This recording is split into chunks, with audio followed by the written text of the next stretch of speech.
Hey, good afternoon, everyone, and welcome to Friday. Today, we're going to talk about a distinction that sounds subtle, but at the executive level, it changes everything. Today, we're going to talk about answering the question, what is the difference between presence and availability? And how this applies to CEOs, C-suite leaders, and those transitioning power to the next generation leadership. Most leaders think these things are the same, but they're actually not. Availability is access, presence is influence.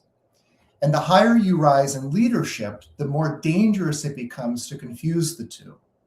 So let's break them down more clearly. So availability is access, presence is engagement. So availability is going to answer a few things. Can people reach you? Are you responsive? Are you accessible for decisions? Presence is going to answer other questions such as, when you show up, do people stabilize? Is your thinking clear? Is your nervous system regulated? And is your authority grounded? So think of availability as logistical and presence is psychological or psychological influence. You can be on every email, on every call, in every meeting, and still not truly be present. Presence requires depth of attention. Availability fragments attention. So at senior levels, fragmentation erodes strategic clarity because availability often creates dependency. So when leaders over-index on availability, something subtle tends to happen.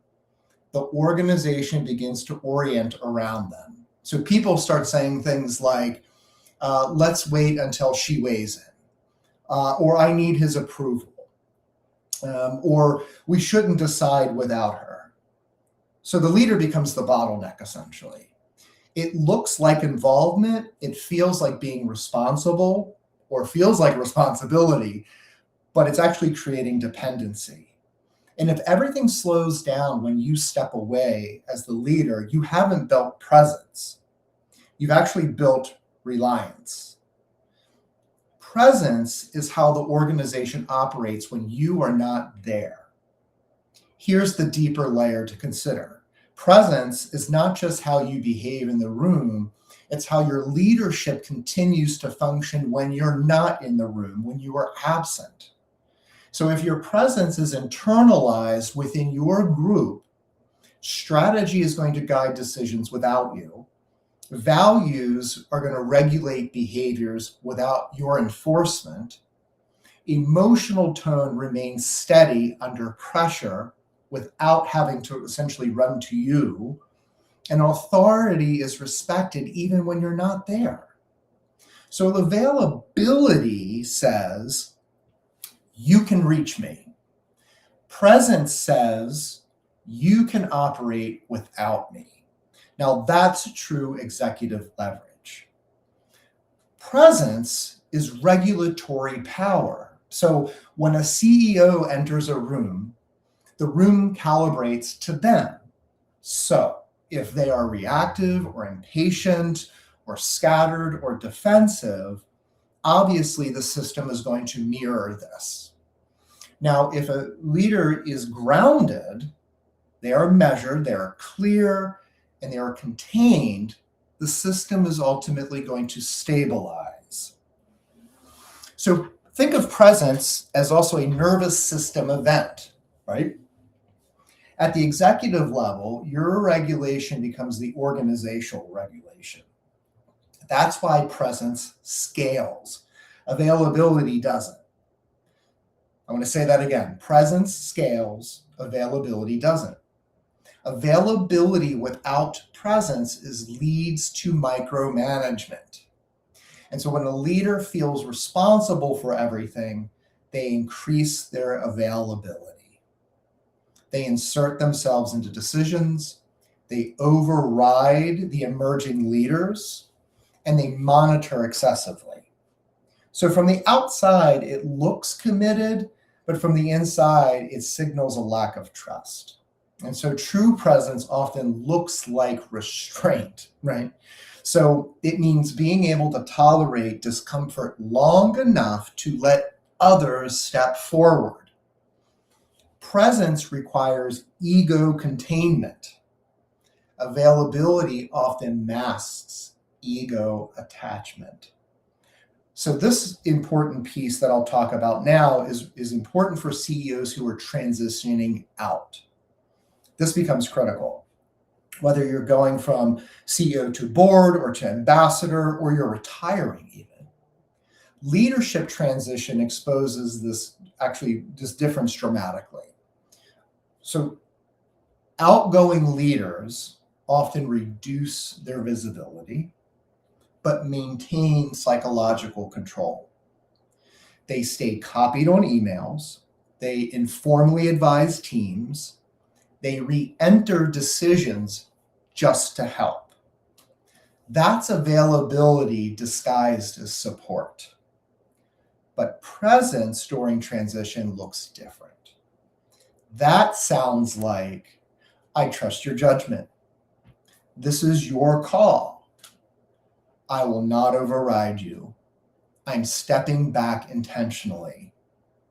I like how you executed that plan. Keep it up.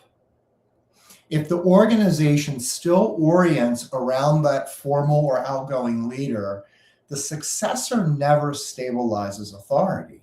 So that's a risk.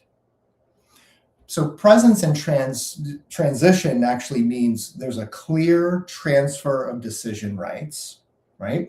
There's a visible endorsement of the new leader or leadership team, and obviously withholding unnecessary intervention, and allowing mistakes without reclaiming control. So that requires identity maturation, which I also talked about in a prior video. Because stepping away from availability can feel like stepping away from relevance, which is a threat response. So emerging leaders must build resilience around the concept of presence, not just visibility.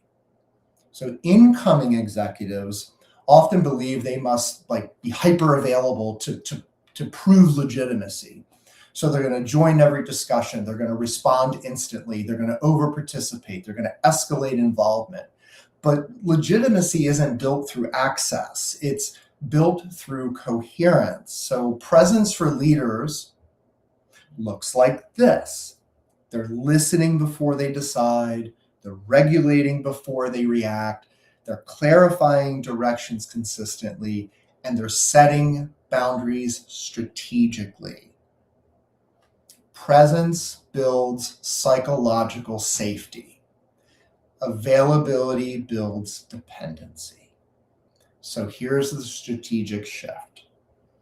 Availability spreads you horizontally, and presence is going to deepen you vertically. Availability answers operational questions, and presence shapes cultural alignment. So availability just manages the tasks, but the presence piece is actually going to build a system that works. So if your absence creates chaos, you've built access, not leadership architecture. But if your absence creates continuity, you've built presence. So those are signals to pay attention to. So here's the identity component, and I think this is where it gets personal, is many executives unconsciously fuse identity with being needed. So if I'm the decision point, or if I'm not the decision point, who am I? And if I'm not central, what's my value? So they remain available, not because the organization actually needs it, but because their presence, essentially their identity does. And so presence requires a stable inner architecture. It allows an executive to say something along the lines of my value is not dependent on constant involvement. And that's true executive maturity. So here's the core question I ask you for those listening is when you leave the room, does performance drop or remain aligned? And when you're unavailable, does anxiety spike or does the system function? And when you transition out, does authority transfer clearly or stay psychologically attached to you? So these are the signals to watch out for. So remember, again, availability makes you reachable and presence makes you replaceable in the healthiest sense. And the highest levels of leadership, replaceability is strength. It's not a threat. So before we close, I want to ask a few questions, reflection questions. So the first question to consider is, are you equating responsiveness with effectiveness? Does your team function strategically when you are absent? And are you building dependence or building leadership? Because real leadership is not about being constantly available. It's about being deeply present and building systems that carry your leadership forward without you. So if this conversation resonates with you, especially for those that are in C-suite roles or navigating leadership transitions, I encourage you to explore these intersections of identity, regulation, strategic alignment, and architecture more deeply. And you can find much more content that I provide on my YouTube or LinkedIn channels. So remember, leadership is not about absence. It's more about influence that endures beyond your presence in the room. Happy Friday, everyone. I'll talk to you soon.